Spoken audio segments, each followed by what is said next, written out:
Episode 7। जब करण ने अपनी मॉम को बताया कि वो अपने पिता को इलाज करवाने के लिए अमेरिका ले जाना चाहता है, तो उसकी मॉम ये बात सुनकर भड़क गई। क्या कहा तुमने? अमेरिका? तुम होश में तो हो? तुम्हारी नौकरी लगी है, कोई लॉटरी नहीं। करण की मॉम ने कहा।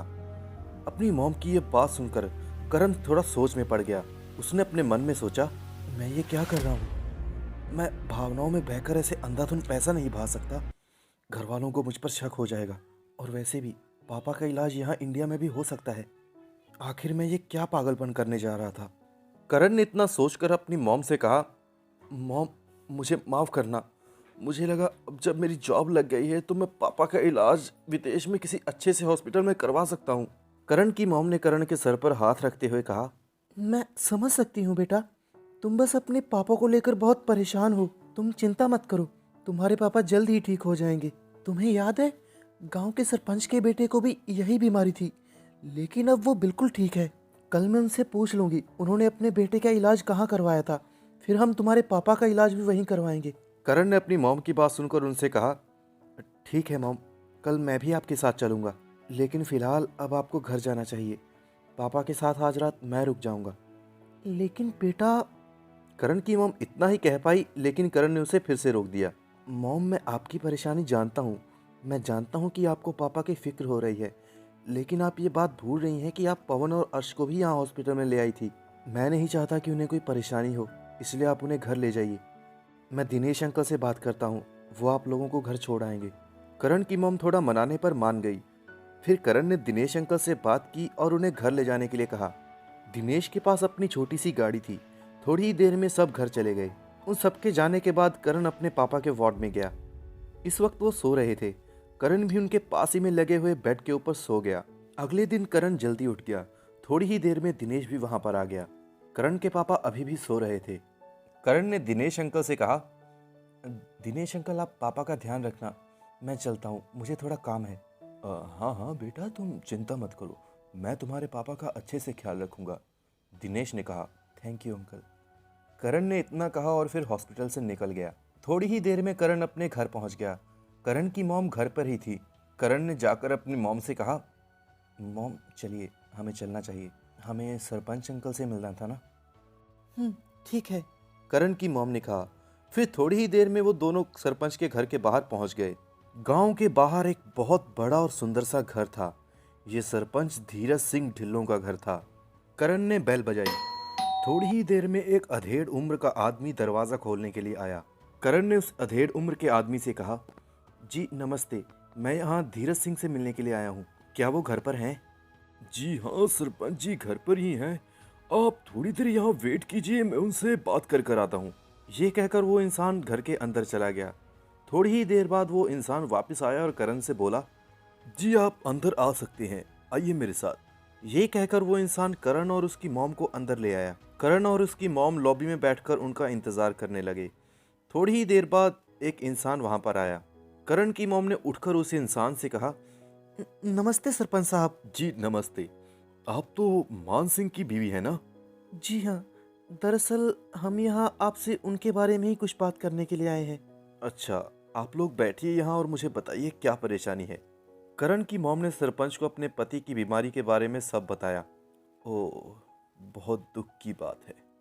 बताइए तो इसमें मैं आपकी किस तरह मदद कर सकता हूँ? सरपंच ने कहा। जी, आपके बेटे को भी यही बीमारी थी और अब वो बिल्कुल ठीक है। हम बस ये जानना चाहते हैं कि आपने उनका इलाज किस हॉस्पिटल में करवाया था। करण की ये बात सुनकर सरपंच थोड़ी सोच में पड़ गया। थोड़ी देर सोचने के बाद वो बोला, देखिए मैं आप लोगों की बात समझ रहा हूँ और मैं ये जानता हूँ कि आप लोग उनको बचाना चाहते हैं, लेकिन मुझे नहीं लगता कि आप लोग उनका इलाज करवा पाएंगे। करण की मॉम ने परेशान होते हुए धीरज से पूछा, जी मैं समझ नहीं पा रही आप क्या कहना चाहते हैं। देखिए बात साफ है, वो ठीक हो सकता है लेकिन आप उनका इलाज नहीं करवा पाएंगे, सरपंच ने कहा। करण ने सरपंच की बात सुनकर खींचते हुए कहा, जी आप साफ साफ बताइए आप कहना क्या चाहते हैं। सरपंच ने गहरी सांस लेते हुए कहा, देखो बेटा, मैं जानता हूं कि तुम अपने पिता को बचाना चाहते हो, लेकिन जिस हॉस्पिटल में मैंने अपने बेटे का इलाज करवाया था वो हॉस्पिटल बहुत ज्यादा महंगा है। मुझे नहीं लगता कि तुम उनका इलाज वहां करवा पाओगे। करण की मॉम सरपंच की यह बात सुनकर थोड़ा परेशान हो गई। करण अपनी मॉम को ऐसे परेशान नहीं देख सकता था, इसलिए उसने सरपंच से कहा, देखिए सरपंच जी, मैं जानता हूँ कि उनके इलाज का खर्च बहुत ज़्यादा होगा। मैं सोच समझकर ही यहाँ आपके पास आया हूँ, तो प्लीज़ आप हमारी मदद कीजिए और हमें बताइए कि आपने अपने बेटे का इलाज किस हॉस्पिटल में करवाया था। सरपंच ने थोड़ी देर सोचा और फिर करण की बात मान गया। मैंने अपने बेटे का इलाज दिल्ली के सरस्वती हॉस्पिटल में करवाया था। ये कहकर सरपंच ने करण को एक नंबर नोट करने के लिए कहा। ये उस डॉक्टर का नंबर है जिसने मेरे बेटे का ऑपरेशन किया था। इनका नाम है पुनीत गर्ग। मुझे उम्मीद है कि वो आपकी मदद ज़रूर करेंगे। करण और उसकी मॉम ने सरपंच का शुक्रिया अदा किया और वहाँ से चले गए। करण और उसकी मॉम बातें करते हुए चल रहे थे। सामने से एक लड़की आ रही थी। वो भी सरपंच के घर से बाहर नहीं निकले थे।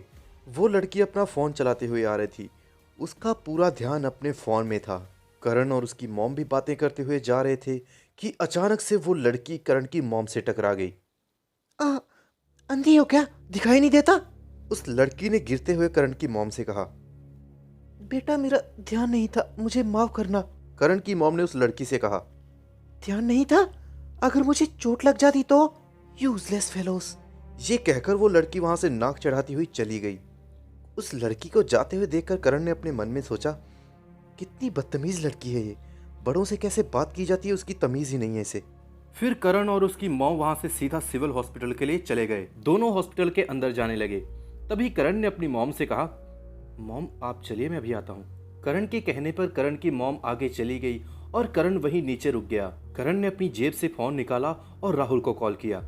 उधर से जैसे ही राहुल ने फोन उठाया, करण ने तुरंत कहा, हेलो राहुल, मैंने अपने पापा का इलाज यहीं करवाने का सोचा है, तो तुम उनके विदेश जाने का प्लान कैंसिल कर दो। राहुल ने बड़ी ही हैरानी से करण से पूछा, यंग मास्टर आप ये क्या कह रहे हैं? मैंने सारी तैयारियां कर दी हैं, बस मुझे 1-2 दिन का और वक्त चाहिए। नहीं, मैं अपने पापा का इलाज यहीं करवाना चाहता हूँ, करण ने कहा। जी ठीक है छोटे सरकार, अगर आप ऐसा ही चाहते हैं तो मैं प्लान कैंसिल कर देता हूँ, राहुल ने कहा। राहुल करण को इतनी अच्छी तरह से नहीं जानता था, इसलिए वो उसकी बात मान गया। राहुल से बात करने के बाद करण सीधा ही जनरल वार्ड की तरफ चला गया। जब करण ऊपर वार्ड में पहुंचा तो उसने देखा कि उसके मॉम और डैड आपस में बातें कर रहे हैं। करण उनको ऐसे आपस में बातें करता देखकर बहुत खुश था। जब से उसके पापा ने शराब पीना शुरू किया था, तब से उसके मॉम और पापा के बीच में कभी अच्छे से बात नहीं हुई थी। आज उनको ऐसे आपस में बातें करता देखकर करण बहुत ज्यादा खुश था। करण अपने मॉम डैड के पास जाकर बैठ गया। करण के पास आते ही करण के पापा चुप हो गए। तभी करण की मॉम ने करण के पापा से पूछा, आप बताते क्यों नहीं? आपने हमें इस बारे में बताया क्यों नहीं? आप हमसे इतनी बड़ी बात कैसे छुपा सकते हैं? करण की मॉम की ये कहते हुए आंखें भर आई थी। क्या बताता तुम्हें? मेरे शराब पीने की पूरी आदत की वजह से मुझे ये बीमारी लगी है और मैं जल्द ही मरने वाला हूँ। कैसे बताता मैं तुम्हें? करण के पापा ने करण की मॉम से कहा। तभी करण ने अपने पापा से कहा, पापा आप अपनी जिंदगी और मौत का फैसला अकेले नहीं कर सकते, आखिर हम एक फैमिली हैं। करण की ये बात सुनकर उसके पापा ने अपना सर नीचे झुका लिया और अपना सर नीचे झुकाते हुए ही बोले, मैं तुमको कैसे बताता, मैं तुम लोगों को परेशान नहीं करना चाहता था। करण ने अपनी माँ और पापा को इतना परेशान देखते हुए कहा, पापा आप चिंता मत कीजिए, सब ठीक हो जाएगा। मैंने और मॉम ने आज ही गांव के सरपंच से बात की थी। उनके बेटे का इलाज जिस हॉस्पिटल में हुआ था, आपका इलाज भी वहीं करवाएंगे। बेटा मैं समझता हूँ कि तुम्हें मेरी फिक्र है, लेकिन हम मेरा इलाज नहीं करवा सकते। हमारे पास इतने पैसे नहीं है कि हम इतने बड़े हॉस्पिटल में जाएं। तभी करण ने अपने पापा से कहा, आपको किसने कहा कि हमारे पास पैसे नहीं है? ये पहले की बात थी, लेकिन अब हमारे पास पैसे हैं। आपको मैंने परसों ही तो बताया था कि मेरी जॉब लगी है। आप ये बात भूल गए क्या? मैं जानता हूँ, लेकिन बेटा तुम अपना पैसा मुझ जैसे इंसान पर मत खर्च करो। मैंने सारी जिंदगी तुम लोगों को दुख और दर्द ही दिए हैं बस। करण के पापा ने कहा, पापा आप ऐसा कैसे सोच सकते हैं? आप मेरे पापा हैं, आपने मुझे जिंदगी दी है, मेरा फर्ज बनता है आपके लिए। ये कहकर करण ने अपने पापा को गले लगा लिया। बाप बेटे को ऐसे देखकर करण की मॉम और पास में खड़े हुए दिनेश की आंखों में से भी आंसू आ गए। करण ने अपने पापा से थोड़ा दूर हटते हुए उनसे कहा, पापा बिल्कुल भी चिंता मत कीजिए, हम आपको कल ही हॉस्पिटल लेके जाएंगे। तभी करण का फोन बजा। फोन की घंटी सुनते ही करण ने अपनी जेब से फोन निकाला। उसने देखा कि स्क्रीन पर राहुल का नंबर फ्लैश हो रहा है। राहुल का नंबर अपने स्क्रीन पर देखते ही करण ने अपनी माँ और पापा से कहा, कंपनी से कॉल है, मैं अभी आया बात कर कर। वार्ड से बाहर निकलकर करण ने फोन उठा लिया। करण ने फोन उठाते ही राहुल से पूछा, हेलो राहुल, क्या बात है? राहुल ने करण की बात का जवाब देते हुए कहा, छोटे सरकार, मुझे आपसे बहुत ज़रूरी बात करनी है। ज़रूरी बात? कैसी ज़रूरी बात? करण ने कहा, दरअसल बात यह है कि आपके शहर चंडीगढ़ में एक होटल बिक रहा है। वो एक 5 स्टार होटल है। उस होटल के मालिक को पैसों की बहुत ज़्यादा ज़रूरत है, जिस वजह से वो अपना होटल जल्द से जल्द बेचना चाहता है। कल शाम को उस होटल की बोली लगने वाली है। मैंने इस बारे में आपके पापा से भी बात की थी, लेकिन उन्होंने मुझसे कहा कि इस होटल की डील आपको क्रैक करनी होगी। वो ये देखना चाहते हैं कि आप कितने कैपेबल हैं। करण ने विशाल की बात सुनकर उससे कहा, लेकिन मुझे कल मेरे पापा को दिल्ली हॉस्पिटल लेकर जाना है। छोटे सरकार, आप उस बात की बिल्कुल भी चिंता मत कीजिए। दरअसल आप जिस हॉस्पिटल में अपने पापा का इलाज करवाना चाहते हैं, वो आपकी फैमिली के अंडर ही आता है, राहुल ने कहा। करण राहुल की ये बात सुनकर चौंक गया। उसे ये बात जानकर हैरानी हुई कि जिस हॉस्पिटल में वो अपने पापा का इलाज करवाना चाहता है, वो उसकी फैमिली के अंडर ही आता है। करण राहुल की बात सुनकर थोड़ी दुविधा में पड़ गया था। उसने अपने मन में सोचा, पापा को अकेले मॉम के साथ दिल्ली भेजना ठीक नहीं होगा। मॉम इतना सब कुछ अकेले नहीं संभाल पाएंगी। थोड़ी देर सोचने के बाद करण ने विशाल से कहा, ठीक है, मैं तैयार हूँ। बोली कल कितने बजे शुरू होगी? करण की बात का जवाब देते हुए विशाल ने कहा, छोटे सरकार, बोली कल शाम 4 बजे शुरू होगी। ठीक है, लेकिन क्या मैं ये सब अकेले संभाल पाऊंगा? करण ने कहा। करण की बात का जवाब देते हुए राहुल ने कहा, फिक्र मत कीजिए, अब्दुल्ला जी आपके साथ जाएंगे। अब्दुल्ला जी हमारे ब्लू मून स्टार होटल के मैनेजर हैं। वो बोली के समय आपके साथ ही रहेंगे। ठीक है, कल शाम 4 बजे तक मैं पहुंच जाऊंगा, करण ने कहा। जी छोटे सरकार, मैं आपके पापा को इस बारे में खबर कर देता हूँ। करण कॉल काटते ही अपने फ़ोन में किसी का नंबर ढूंढने लगा। नंबर मिलते ही करण ने उस नंबर पर कॉल लगाया। दूसरी तरफ से कॉल उठाते ही उस तरफ से आवाज़ आई, और भाई, आज मेरी याद कैसे आ गई तुमको? कैसा है भाई? आखिर करण ने किसको कॉल किया था? जानने के लिए सुनते रहिए instant billionaire, only on my stories India पर।